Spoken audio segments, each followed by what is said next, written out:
JP astro ലൈഫിലേക്ക് എല്ലാവർക്കും സ്വാഗതം. ഇന്ന് നിങ്ങളുമായി പങ്കുവയ്ക്കുന്നത് 2025 ഭരണി നക്ഷത്രത്തിൽ ജനിച്ചവർ ശ്രദ്ധിക്കേണ്ട കാര്യങ്ങൾ എന്താണ് എന്നുള്ളതാണ് നിങ്ങളുമായി പങ്കുവയ്ക്കുന്നത്. അത് പറയുന്നതിന് മുമ്പ് ആമുഖമായിട്ട് ഭരണി നക്ഷത്രത്തിൽ ജനിച്ചവരുടെ ചില സൂചനകളും അറിയേണ്ട ചില കാര്യങ്ങളും പറഞ്ഞിട്ട് നമുക്ക് 2025 കടക്കാം.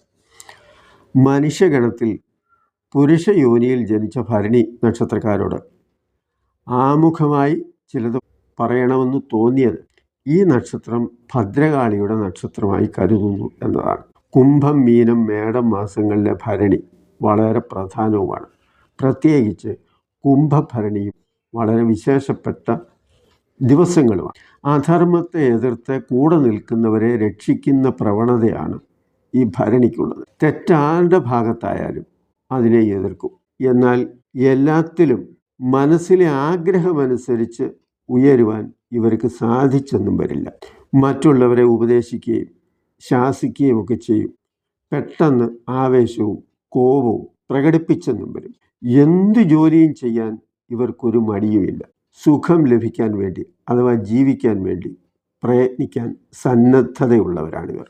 മറ്റുള്ളവർക്ക് വേണ്ടി എന്തും ചെയ്യാനുള്ള ഒരു സന്നദ്ധത പ്രകടിപ്പിക്കുന്നവരും അതിഷ്ടമുള്ളവരുമാണ്. സഹായിക്കുക എന്നത് ഇവരുടെ ഒരു കാര്യവും കൂടിയാണ്. ഏൽപ്പിക്കുന്ന ഏത് കാര്യവും നിറവേറ്റാൻ കഴിവുള്ളവരും മറ്റുള്ളവരുടെ ഇടയിൽ നേതാവായി നിൽക്കാൻ ഇഷ്ടപ്പെടുന്നവരുമാണ്. കാരണം എവിടെയും ഇവർക്ക് ഒരു നേതൃസ്ഥാനം വേണം എന്ന് ആഗ്രഹിക്കുകയും പലപ്പോഴും അത് ലഭിക്കുകയും ചെയ്യുന്ന ഒരു നക്ഷത്രമാണ് ഭരണി. എന്നാൽ എല്ലാത്തിലും ഗ്രാമഭംഗി ഏറെ ഇഷ്ടപ്പെടുന്നവരും കായിക വിനോദങ്ങളിൽ താല്പര്യമുള്ളവരുമാണ്. ആര് എന്തു പറഞ്ഞാലും അതുപോലെ വിശ്വസിക്കുന്നവരും അല്ല. ഇഷ്ടമില്ലാത്ത കാര്യമാണെങ്കിൽ വാശിപ്പുറത്ത് അതിന് വിരുദ്ധമായി ചെയ്യുകയും ചെയ്യും. പൊതുവെ ഈശ്വരവിശ്വാസികളും പുണ്യസ്ഥലങ്ങൾ സന്ദർശിക്കാൻ ഇഷ്ടപ്പെടുന്നവരുമാണ് ഭരണി നക്ഷത്രക്കാർ. ഭരണി നക്ഷത്രം സാഹസകർമ്മങ്ങൾക്കും ശത്രുസംഹാര കർമ്മങ്ങൾക്കും വിഷചികിത്സയ്ക്കും അഗ്നികർമ്മങ്ങൾക്കുമൊക്കെ ഉപയോഗിക്കാറുണ്ട്. അത് മുഹൂർത്ത സംബന്ധമായ കാര്യമാണ്. അല്ലാതെ ഭരണി നക്ഷത്രം സാധാരണ ശുഭകാര്യങ്ങൾക്കൊന്നും അങ്ങനെ ഉപയോഗിക്കാറില്ല. പ്രതിരോധ സേനയിലോ വനം വകുപ്പ്, റവന്യൂ വകുപ്പ്, ഗതാഗതം, ഫയർഫോഴ്സ് ഇങ്ങനെയൊക്കെയുള്ള വകുപ്പുകളിൽ ഒരുപാട് പേര് ജോലി ചെയ്യുന്നുണ്ട്. പലർക്കും തൊഴിൽ സാധ്യത ഈ വകുപ്പിലൊക്കെ ലഭിക്കുന്നുമുണ്ട്. ഇവരുടെ മൃഗം ആനയാണ്. അതുകൊണ്ട് തന്നെ സ്നേഹിക്കുന്നവരെ സംരക്ഷിക്കുകയും കൂടെ നിർത്തുകയും ചെയ്യും. ശത്രുത തോന്നുന്നവരെ, വിശ്വാസവഞ്ചന കാണിക്കുന്നവരെയും ഇവർ ഒരിക്കലും മറന്നുപോകില്ല. അത് ഇങ്ങനെ ഓർമ്മയിൽ തന്നെ നിൽക്കും ഓരോരുത്തരെ സംബന്ധിച്ച്. അതുപോലെ ഭരണി നക്ഷത്രക്കാർ ശുക്രദശയിലാണ് ജനിക്കുന്നത്. ശുക്രദശയിൽ ജനിച്ച് കുടുംബത്തിൽ ഐശ്വര്യമുണ്ടാകുന്ന ഒരു നക്ഷത്രം കൂടിയാണ്. കാരണം ഇവരുടെ ജനനം മൂലം ഏത് കുടുംബത്തിലായാലും ആ ഘട്ടത്തിൽ ചില പുരോഗതികളും ചില ഉയർച്ചയുമൊക്കെ ഉണ്ടാകാറുണ്ട്. വളർച്ചയുടെ ഓരോ ഘട്ടത്തിലും ഇവർ പരിശ്രമശീലരായി തന്നെ നിലനിൽക്കും. നല്ല ചൊറിയുറുക്കും, ഉന്മേഷവും ചില ആവേശവും എടുത്തുചാട്ടവും ചില സാഹസികതയും ഇവരെ പലപ്പോഴും പ്രശ്നക്കാരാക്കാറുമുണ്ട്. ലക്ഷ്യപ്രാപ്തിക്ക് വേണ്ടി എന്ത് ത്യാഗം ചെയ്യാനും ഇവർക്ക് ഒരു മടിയുമില്ല. പലർക്കും ശിരോരോഗം, അതുപോലെ തന്നെ തലവേദന, നേത്രരോഗം ഇങ്ങനെയൊക്കെയുള്ള ചില രോഗങ്ങളുണ്ടാവുകയും ശല്യപ്പെടുത്തുകയും ഒക്കെ ചെയ്യാറുണ്ട്. മിക്കവാറും ഏതാണ്ട് ഒരു 35-40 വയസ്സിന് ശേഷമാണ് ജീവിതത്തിൽ ഇവർക്കൊരു പുരോഗതി കണ്ടുവരും.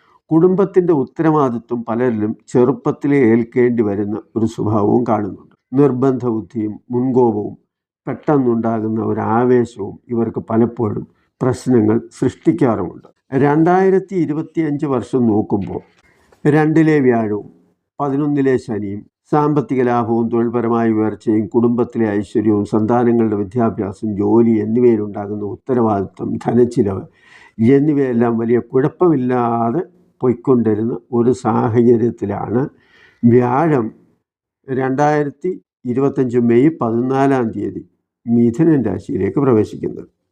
അതുപോലെ ശനി മാർച്ച് 29 11-ാം ഭാവത്തിൽ നിന്ന് കുംഭൻ രാശിയിൽ നിന്ന് മീനൻ രാശിയിലേക്കും, രാഹു മെയ് 18 മീനൻ രാശിയിൽ നിന്ന് കുംഭൻ രാശിയിലേക്ക് മാറിയ ഒരു സാഹചര്യം ഈ വർഷമാണ്. 3 ഗ്രഹങ്ങളുടെ രാശിമാറ്റം ഈ വർഷം 2025 ഉണ്ടായപ്പോൾ ജീവിതത്തിൽ പല മാറ്റങ്ങളും സംഭവിക്കും എന്നുള്ള ഈ 2025 ഈ വ്യാഴത്തിൻ്റെയും ശനിയുടെയും രാഹുവിൻ്റെയും രാശിമാറ്റം പല മാറ്റങ്ങളും ഈ വർഷം ഉണ്ടാക്കും. ഭൂമി ലാഭം ഉണ്ടാവുകയും കുടുംബപരമായി ലഭിക്കേണ്ട സ്വത്തുക്കൾ ലഭിക്കാനും വീട്, വാഹനം, ഗൃഹോപകരണങ്ങൾ മുതലായവയ്ക്കുള്ള ഭാഗ്യവും അനുഭവിച്ച് മാർച്ച് മാസം വരെ മുന്നോട്ട് പോയി ഏപ്രിൽ മാസവും അത്ര മോശമല്ലാതെ ചില മംഗളകർമ്മങ്ങളിലൊക്കെ പങ്കെടുത്ത് രാഷ്ട്രീയക്കാർക്കും സർക്കാർ ജീവനക്കാർക്കും അത്ര മെച്ചമല്ലാത്ത ഒരു മാസത്തിലൂടെ കടന്നുപോയി ജന്മരാശിയിൽ നിന്ന് 3-ാം ഭാവത്തിലേക്ക് വ്യാഴം മാറുന്ന 2025 മെയ് 14 മുതൽ അത്ര മെച്ചമായ ഫലം പ്രതീക്ഷിക്കേണ്ടതില്ല. കാരണം ഭരണി നാളിനെ സംബന്ധിച്ചിടത്തോളം ഭരണി, അശ്വതി, ഭരണി, കാർത്തിക ഈ നക്ഷത്രങ്ങളൊക്കെ മേടൻ രാശിക്കൂടെ. അപ്പം 3-ാം ഭാവത്തിൽ ജന്മരാശിയുടെ 3-ാം ഭാവത്തിലേക്കാണ് വ്യാഴം മാറുന്നത്. ജീവിതത്തിൽ പ്രകടമായ ഒരു മാറ്റം ഉണ്ടാകാനുള്ള സാധ്യതയുണ്ട് എന്നുള്ളത്. ഏപ്രിൽ മാസം മുതൽ ശനി മീനത്തിൽ പ്രവേശിക്കുമ്പോൾ 7-2 ശനിയുടെ ഒരു തുടക്കം ആരംഭിക്കുക. ഏപ്രിൽ മെയ് മാസം വളരെ ആലോചിച്ചും സൂക്ഷിച്ചും മുന്നോട്ട് പോകണം. കഴിഞ്ഞുപോയ കാലങ്ങളിൽ നമ്മുടെ ഭാഗത്തുണ്ടായിട്ടുള്ള അറിഞ്ഞോ അറിയാതെയോ സംഭവിച്ച ചില പിഴവുകൾ ഈ മാസങ്ങളിൽ തിരിച്ചടിയായി വരും. നിസ്സഹായത, പരാജയഭീതി, സാമ്പത്തിക പ്രശ്നം, തൊഴിൽ പ്രശ്നം, കുടുംബത്തിൽ പ്രായം ചെന്നവരുടെ ആരോഗ്യ പ്രശ്നം, മാനസിക പ്രയാസം, അങ്ങനെ അപ്രതീക്ഷിതമായി സംഭവിക്കാവുന്ന കാര്യങ്ങളെ ശ്രദ്ധയോടെ നേരിടണം. ദൈവാധീനം കുറയുന്ന സന്ദർഭമാണെന്ന് ഓർത്ത് തന്നെ ഇരിക്കണം. എപ്പോഴും ഈശ്വര വിചാരത്തോടുകൂടി മുന്നോട്ട് പോകണം. ജൂൺ മാസം വാക്ക് തർക്കം അങ്ങനെയൊന്നും ഉണ്ടാകാതെ ശ്രദ്ധിക്കുകയും വേണം. സാമ്പത്തിക പ്രശ്ന പരിഹാരമായിട്ട് ലോൺ എടുക്കാനോ അല്ലെങ്കിൽ ചില അഡ്ജസ്റ്റ്മെൻറ്റുകളൊക്കെ നടത്താനോ ഒക്കെ സാധിക്കും. അനാവശ്യ ചിലവിന് സാധ്യതയുണ്ട്, അതും സൂക്ഷിക്കണം.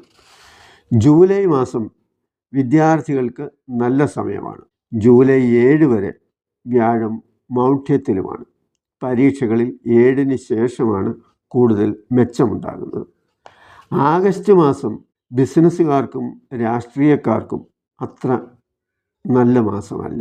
മറ്റു തൊഴിലുകളൊക്കെ ചെയ്യുന്നവരെ സംബന്ധിച്ചിടത്തോളം വലിയ കുഴപ്പവുമില്ല. സെപ്റ്റംബർ മാസത്തിലേക്ക് പോകുമ്പോൾ അത്ര മോശമോ ഒരുപാട് മെച്ചമോ അല്ലാത്ത ഒരു മാസമാണ് സെപ്റ്റംബർ മാസം. മുടങ്ങിക്കിടന്ന വീട് പണി ആരംഭിക്കാനും വിവാഹ സംബന്ധമായി വരുന്ന ആലോചനയോ അല്ലെങ്കിൽ തടസ്സപ്പെട്ട് കിടന്ന ആലോചനയോ മാറ്റിവെച്ചതൊക്കെ പുനരാലോചന നടത്തി മുന്നോട്ട് പോകാനുമൊക്കെ ചിലപ്പോൾ സാധിച്ചെന്ന് വരും. ഒക്ടോബർ മാസം പലവിധ നേട്ടങ്ങൾക്കും വേദിയാകും. തൊഴിൽപരമായും ബുദ്ധിപരമായും ഉണർന്ന് പ്രവർത്തിക്കുകയും ചെയ്യും. എന്നാൽ സ്ത്രീകൾക്ക് അത്ര മെച്ചമല്ല. ഒക്ടോബർ പകുതിക്ക് ശേഷം വ്യാഴം ഉച്ചരാശിയിൽ പ്രവേശിക്കുന്നത്, അതായത് കർക്കിടകൻ രാശിയിലേക്ക് വരുന്നത്, ഈശ്വരാധീനം ഉണ്ടാകുന്നു. വീട്, വാഹനം, മാതാവ് മുതലായക്ക് നല്ല കാലവും അതുമൂലം ഗുണവും ഉണ്ടാകുന്ന ഒരു സന്ദർഭം വരുന്നു.